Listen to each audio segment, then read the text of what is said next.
नमस्कार। आज हम एक बहुत ही दिलचस्प किताब के आइडियाज में गहराई से उतर रहे हैं। हाँ, वो किताब जिसने हमारे सोचने के तरीके को समझने में एक नया नजरिया दिया है। बिल्कुल। डैनियल कानमैन की थिंकिंग फास्ट एंड स्लो, इन्हें नोबेल पुरस्कार भी मिला है। जी, उनके काम के लिए तो अंदाजा लगा सकते हैं कि ये कितने गहरे विचार हैं। और हमारे पास इस किताब की एक काफी अच्छी समीक्षा है जो इसके खास पॉइंट्स को सामने लाती है।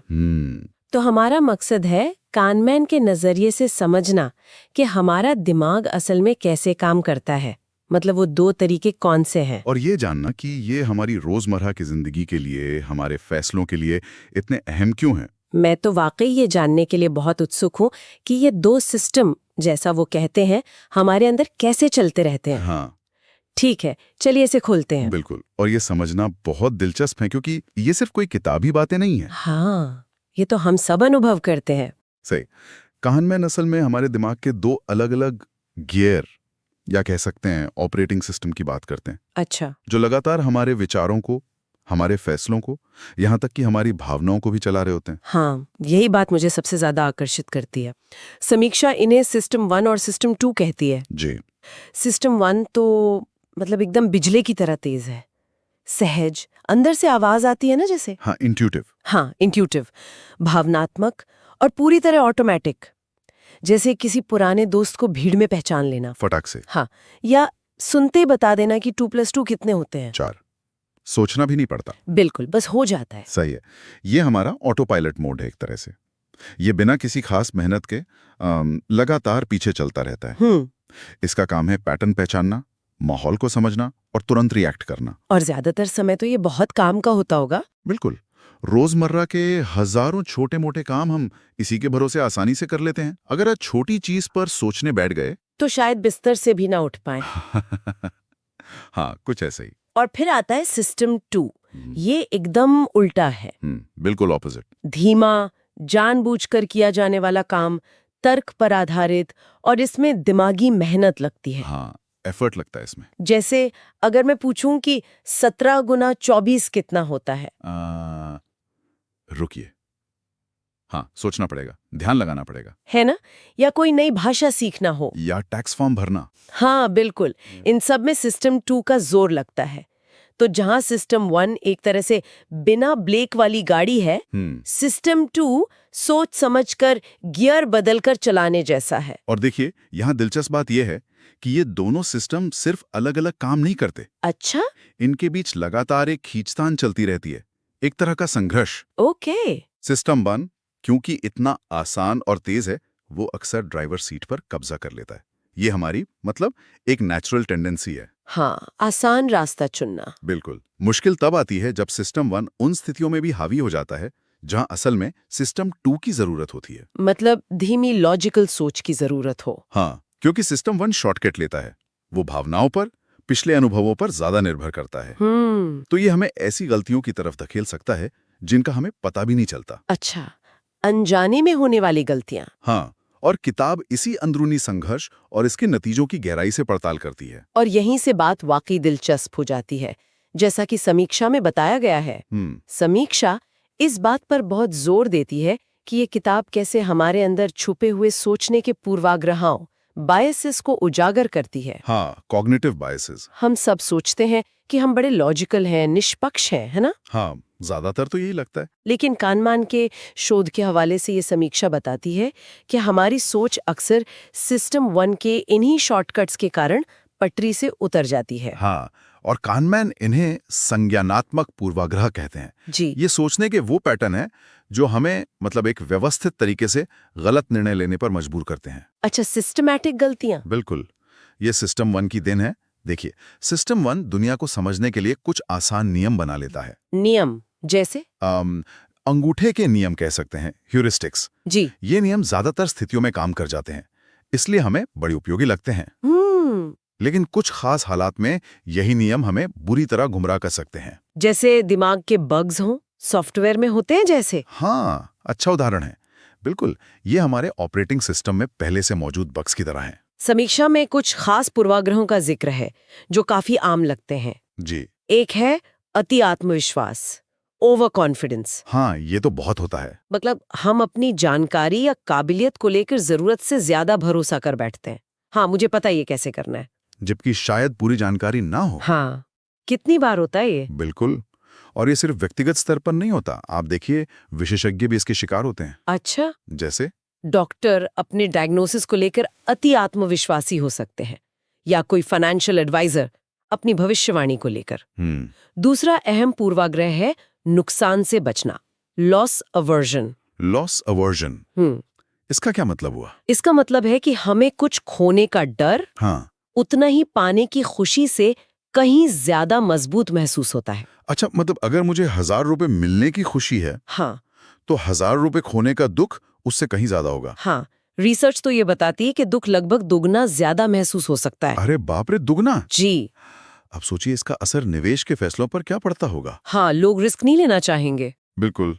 लोग जोखिम भरे लेकिन संभावित रूप से ज्यादा फायदेमंद निवेश से बचते हैं, क्योंकि उन्हें नुकसान का डर ज्यादा सताता है। भले ही फायदे की संभावना ज्यादा हो। हाँ, ये सिस्टम 1 की भावनात्मक प्रतिक्रिया है, जो सिस्टम 2 के तार्किक विश्लेषण पर हावी हो जाती है। और एक और पूर्वाग्रह जिसका जिक्र है वो है एंकरिंग। एंकरिंग, हाँ। इसका मतलब है कि हम किसी शुरुआती जानकारी पर अटक जाते हैं। हाँ, चाहे वो कितनी भी बेतरतीब क्यों ना हो, उस पर टिक जाते हैं और हमारे बाद के सारे फैसले उसी के आसपास घूमते हैं। जैसे किसी दुकान में पहले बहुत ज्यादा दाम बताया जाए, हाँ, तो बाद में मिलने वाला डिस्काउंट हमें बहुत अच्छा लगने लगता है। बिल्कुल। भले ही असली कीमत उतनी ही हो जितनी होनी चाहिए थी, वो पहला दाम हमारे दिमाग में एंकर बन गया। सही है। एकदम सही।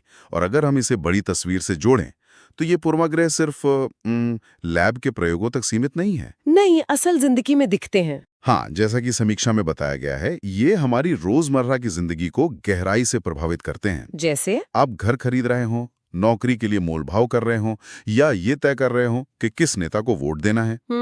ये अदृश्य ताकतें, ये बायसेस आपके फैसलों को आकार दे रही होती हैं, बिना हमें पता चले। बिल्कुल।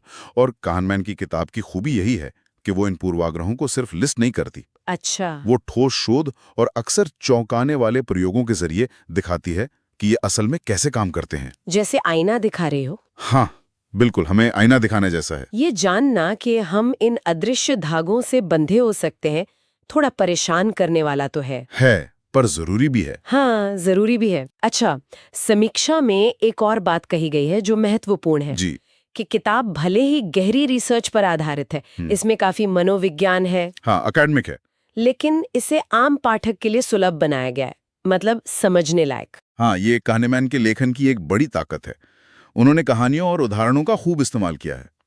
वे मनोविज्ञान के सिद्धांतों को रोजमर्रा की जिंदगी की स्थितियों से जोड़ते हैं। अच्छा। वो बताते हैं कि कैसे एक डॉक्टर का फैसला, एक जज का निर्णय, या यहाँ तक कि हमारा अपना लंच ऑर्डर करने का तरीका लंच ऑर्डर भी। हाँ, वो भी इन पूर्वाग्रहों से प्रभावित हो सकता है। तो पाठक जुड़ जाता है। हाँ, क्योंकि हम उन स्थितियों में खुद को देख पाते हैं। लेकिन समीक्षा ये भी ईमानदारी से मानती है कि ये कोई हल्की फुल्की किताब नहीं है। नहीं, बिल्कुल नहीं। मतलब एक रात में पढ़कर खत्म करने वाली नहीं। इसे समझने और आत्मसात करने के लिए ध्यान और समय लगता है। हाँ, कुछ हिस्सों में दिमागी कसरत करनी पड़ती है, जैसे सिस्टम 2 को काम पर लगाना पड़ता है इसे पढ़ने के लिए। सही कहा, पर नतीजा समीक्षा कहती है कि ये मेहनत सार्थक है। हाँ, क्योंकि ये सोच की एक नई परत खोलती है। बिल्कुल, ये एक निवेश है, अपने दिमाग को बेहतर समझने में किया गया निवेश। और इसकी प्रासंगिकता, मतलब रेलेवेंस, किसी एक दायरे तक सीमित नहीं है। नहीं, बिल्कुल नहीं। जैसा कि समीक्षा में जोर दिया गया है, ये छात्र, बिजनेस लीडर, पॉलिसी बनाने वाले, हाँ, हर उस व्यक्ति के लिए उपयोगी है जो बेहतर फैसले लेना चाहता है या बस खुद को बेहतर समझना चाहता है। आत्म जागरूकता बढ़ाने के लिए। हाँ, और खासकर कुछ क्षेत्रों के लिए तो इसे लगभग अनिवार्य बताया गया है। जैसे अर्थशास्त्र, फाइनेंस, कानून, मार्केटिंग। हाँ, जहाँ भी इंसानी व्यवहार और निर्णय लेने की समझ जरूरी है। बिल्कुल, वहाँ ये किताब नए दरवाजे खोल सकती है। सोचिए, कोई मार्केटिंग वाला ये समझ जाए कि लोग नुकसान से बचने को लेकर कितने सेंसिटिव हैं, तो वो अपनी रणनीति कैसे बदल सकता है ना? निश्चित रूप से। और आम पाठक के लिए भी इसका व्यवहारिक मूल्य जबरदस्त है। ये किताब हमें सिखाती है कि अपनी पहली प्रतिक्रिया या गट फीलिंग पर आंख मूंद कर भरोसा ना करें। रुकें, सोचें। हाँ, रुकें, सोचें।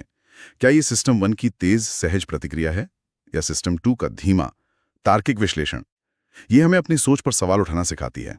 तो ये हमें ज्यादा आलोचनात्मक विचारक, क्रिटिकल थिंकर बनने में मदद करती है। हाँ, बिल्कुल।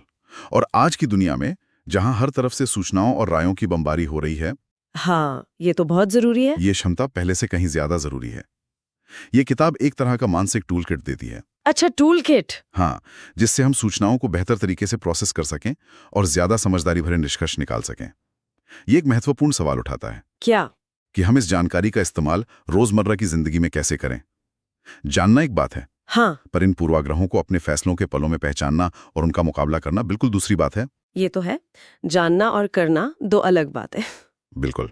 तो कुल मिलाकर समीक्षा का सार निकलता है वो ये है कि थिंकिंग फास्ट एंड स्लो एक मील का पत्थर है। हाँ, लैंडमार्क किताब है। एक क्लासिक।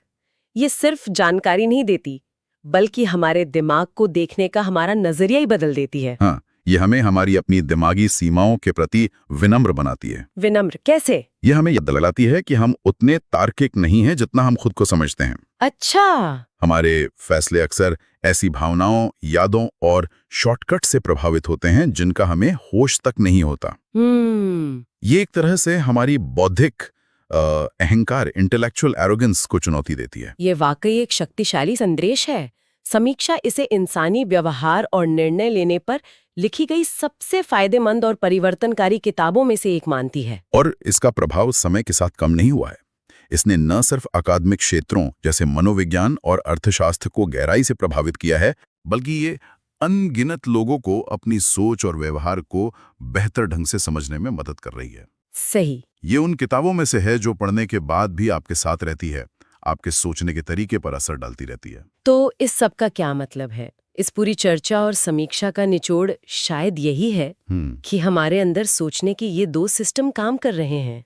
एक तेज, आसान और अक्सर गलतियां करने वाला सिस्टम 1, और दूसरा धीमा, मुश्किल लेकिन ज्यादा भरोसेमंद सिस्टम 2। और बेहतर फैसले लेने के लिए हमें इन दोनों को समझना होगा। खासकर सिस्टम 1 से जुड़े पूर्वाग्रहों को पहचानना सीखना होगा। बिल्कुल। और शायद यहाँ एक अंतिम विचारणीय बिंदु ये है जो समीक्षा से भी उभरता है। हाँ, कि जानना कि सिस्टम 1 हमें कैसे भटका सकता है, ये तो पहला कदम है। असली चुनौती शायद ये तय करने में है कि कब किस पर भरोसा करें। हाँ, अपनी अंदरूनी आवाज या सहज ज्ञान यानी सिस्टम 1 पर कब भरोसा करना ठीक है। और कब हमें जानबूझकर रुककर अपने धीमे, ज्यादा तार्किक दिमाग यानी सिस्टम 2 को काम पर लगाना चाहिए। अच्छा, ये सिर्फ ज्ञान होने की बात नहीं है, बल्कि उस ज्ञान को सही समय, सही तरीके से इस्तेमाल करने के विवेक की बात है। मतलब विजडम। हाँ, विजडम। शायद यही असली महारत है, जानना कि कब तेजी से सोचना है और कब धीमे। ये सोचने के लिए एक बेहतरीन दिशा है। अपनी गट फीलिंग पर कब भरोसा करें और कब उस पर सवाल उठाएं, यही संतुलन साधना शायद सबसे बड़ा सबक है। बिल्कुल। इस गहरी और वाकई व्यावहारिक चर्चा के लिए बहुत बहुत धन्यवाद। शुक्रिया। मानव मन की इन परतों को खोलना हमेशा ही ज्ञानवर्धक होता है।